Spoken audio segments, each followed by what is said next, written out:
Tetsakilan'izay dia nadio aza ny disadisa misy eo amin'ny tontolon'ny rugby dia nilaza ny fahitany fa betsaka ny zava-bita ny baolina lavalava malagasy ny solotenan'ny rugby Afrika eto Madagasikara tsy iza izany fa i Bertin Zoto nisy ny resadresaka ny fanaovan'ny namana Norbert Kotomalala tamin'ity teknisianina ambony eo anivon'ny rugby aty Afrika ity makasika izay tontolon'ny baolina lavalava izay. Vita koa ny assemblée générale ordinaire-ny rugby Afrika tamin'ny farany décembre, tamin'ny mois de décembre, de zay moa no antony hoe tiako hanazavana amin'ny olona hoe inona tokoa ny zava-bita ary inona ny zavatra mbola atao eo anatrehan'ny rugby Afrika ho an'ny rugby malagasy zany. Ny zavatra nisy aloha de isan'ny nahazo doka be zany Madagasikara. Ary ohatran'ny nahavariana ihany asa any amin'ny assemblée nationale any ngamba misy an'izany fa nisy firenena afrikana maromaro tonga de nangataka hoe Madagasikara apio ny subvention amin'ny taona 2018 noho ny nahita izy hoe 90% en formation 79 formation ny 90% vitan'ny Madagasikara.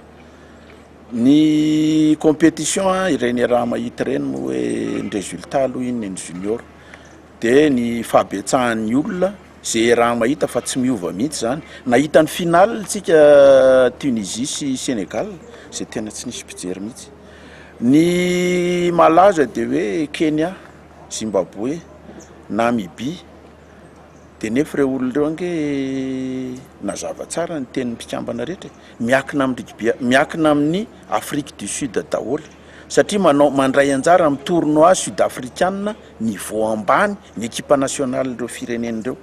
Madagasikara mpanazatra gasy ny fanomana tena eto Madagasikara, ny mpilalao tsisy maty anina. Eo zany natonga an'ireo firenena maromaro ireo hoe manin'ny Madagasikara no latsaka ambany noho ny subvention ireo miteny anglisy ireo. Nefa ny ezaka ataony zany tena goavana be. Mijery ny isan'ankizy amin'ny Getting to Rugby de tena lasa alohan'ny Namibie, lasa alohan'ny Kenya ny isan'ankizy tsika. De ny fitantanana moa namoaka taratasy mihitsy ny rugby Afrika sy Nord Rugby. Ny Nord Rugby iny miandraikitra ny subvention. Karaha vao resaka subvention de Nord Rugby ny mamaly hoe ara-dalàna ny fitantanana amin'ny resaka subvention fa resaka compétition de an'ny rugby Afrika zay zavatra zay.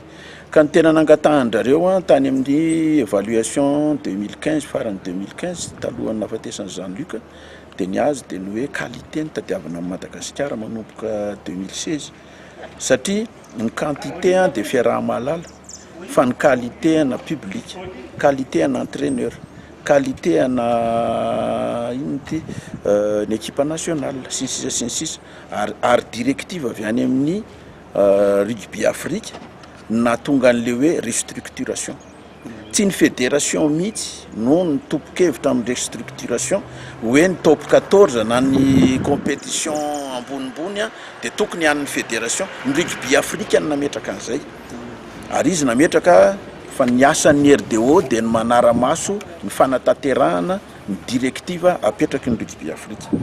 Mazava tsara nefa ny teniny tsy forcena ny ozy ny olona, tsy forcena ny firenena ny fédération fa torolalana ny atao azy manaraka izy tsara. Rehefa tsy manaraka izy de avelao izy eny dikan'izay any amin'ny subvention ihany izy ny mamely ndraiky io ka ny tena natao tsy tena hoe ny tena rugby Afrika natao ihany tsy teny resaka fifidianana fa za ohatran'ny miteny amin'ny rehetra ihany mba hitandrina zany fa i Cameroun efa taona zao tsy manana subvention.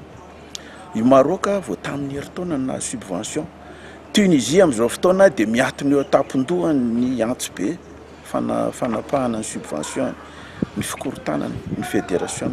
Raha vao io no tsy milamina de tapaka ny subvention. Ny subvention zany nefa ny afahantsika mihetsika. Équipe nationale ray ary tsy tafavoaka taloha.